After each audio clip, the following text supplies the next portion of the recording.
बार की बात है, एक बहुत बड़ा नेता एक साधु के छोटे से आश्रम में गया, क्योंकि उसने बहुत सुना था उस साधु के बारे में और उसके मन में आया कि मैं एक बार जाकर के देखता हूं कि लोग इतनी तारीफ क्यों करते हैं उसकी। तो जब वो उस आश्रम में गया तो वहां पर एक छोटा सा कमरा था जहां पर एक कालीन बिछा हुआ था। वहां पर कुछ लोग बैठे हुए थे नीचे और साधु जी सामने बैठे हुए थे। कुछ सवाल जवाब चल रहा था। तो जैसे ही वो अंदर गया, वो अकेला नहीं था, उसके साथ में 4 बॉडीगार्ड्स भी थे और उसको ये आदत थी कि जहां पर भी वो जाता था लोग अपनी जगह से खड़े हो जाते थे, उसकी तरफ देखते थे, हाथ जोड़ते थे, अपना सर झुकाते थे। लेकिन यहां पर ऐसा कुछ भी नहीं हुआ। साधु ने उसकी तरफ देखा तक नहीं, क्योंकि वो साधु किसी के सवाल का जवाब दे रहे थे। लेकिन नेता को इस बात पे गुस्सा आ गया। नेता को लगा कि ये मेरी बेइज्जती है। तो उस नेता ने साधु की बात को बीच में ही काटते हुए थोड़ा गुस्से से कहा, मैं आपसे कुछ कहना चाहता हूं। साधु ने उसकी तरफ देखा और बोले, आप थोड़ी देर रुकिए, पहले मैं इनके सवाल का जवाब दे लूं, उसके बाद में मैं आपसे बात करूंगा।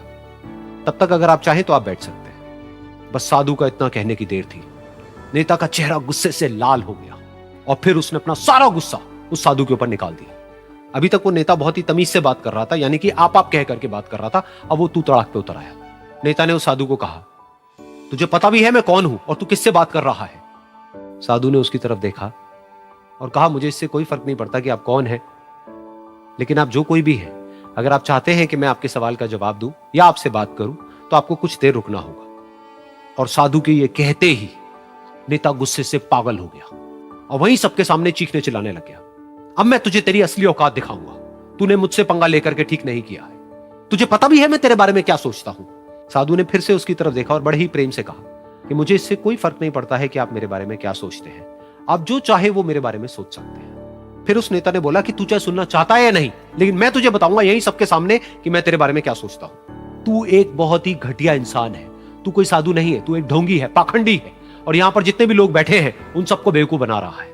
तेरा बस एक ही मकसद है कि इन लोगों की जेब में जितना भी पैसा है वो सब तेरे पास में आ जाए। तू अपने फायदे के लिए इन लोगों का इस्तेमाल कर रहा है और अब मैं तुझे नहीं छोड़ने वाला। तेरा पर्दाफाश करके रहूंगा पूरी दुनिया के सामने। लेकिन उसके इतना बोलने के बाद भी उस साधु के चेहरे पर हल्की सी मुस्कान बनी ही रही। ये देखकर वो और तिल मिला गया और उसने कहा, अब बहुत हुआ, अब मैं यहां 1 मिनट भी नहीं रुकने वाला। लेकिन अभी भी तेरे पास में मौका है। अगर मुझसे माफी मांगनी है या मुझसे कुछ कहना है तो कह सकता है। इतना सब होने के बाद भी साधु बिल्कुल शांत था और उनके चेहरे पर एक मुस्कान थी। उन्होंने अपनी आंखें बंद कर ली। फिर साधु ने अपनी आंखें खोली, हाथ जोड़े और कहा कि मुझे आपसे कोई गिला शिकवा नहीं है। मेरे मन में आपके लिए कोई भी गलत ख्याल नहीं है। जो भी आपने मेरे बारे में कहा वो आपकी अपनी सोच थी, तो मुझे आप में कोई भी बुराई नजर नहीं आती है। मुझे आप एक बहुत ही भले इंसान लगते हैं। और साधु के इतना कहते ही नेताजी का दिमाग 7वें आसमान पर पहुंच गया। उनके चेहरे पर एक अजीब सी खुशी थी, क्योंकि उस साधु ने वो ही कहा जो बाकी सब लोग उस नेता को कहते हैं। और वो खुशी खुशी उस आश्रम से अपने घर की तरफ चला गया और जा करके अपने पिताजी के साथ में बैठ गया।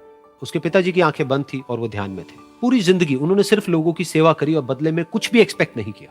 तो थोड़ी देर बाद जब उन्होंने अपनी आंखें खोली और देखा अपने बेटे को अपने साथ बैठे हुए, तो उनके बेटे के चेहरे पर आज एक अजीब सी खुशी थी जो आज से पहले उन्होंने कभी नहीं देखी थी। फिर उसने एक एक करके सब कुछ बताया कि आज क्या हुआ, किस तरह से वो आश्रम गया, वहां पर क्या हुआ, उसने क्या कहा, उन्होंने क्या कहा। तो जब इसके पिताजी ने पूरी बात सुनी तो थोड़ा सा मुस्कुराए और अपने बेटे को देख करके बोले कि उन्होंने तुम्हारी तारीफ नहीं करी है, क्योंकि उन्होंने वो नहीं कहा कि जो तुम हो, उन्होंने वो कहा कि जो वो खुद है। और तुमने जो भी कुछ उनको कहा वो नहीं कहा कि जो वो है, बल्कि तुमने वो कहा जो तुम खुद हो। यही बात वेदों में भी कही गई है, यथा दृष्टि तथा सृष्टि। ये दुनिया तुम्हें वैसी नहीं दिखती है जैसी कि ये दुनिया है। ये दुनिया तुम्हें वैसी दिखती है जैसे तुम खुद हो। जिसकी नजर जैसी है उसके लिए ये दुनिया वैसी ही है। तो अगर तुम अपनी दुनिया को बदलना चाहते हो तो उसका सिर्फ एक तरीका है, अपनी नजर को बदलो।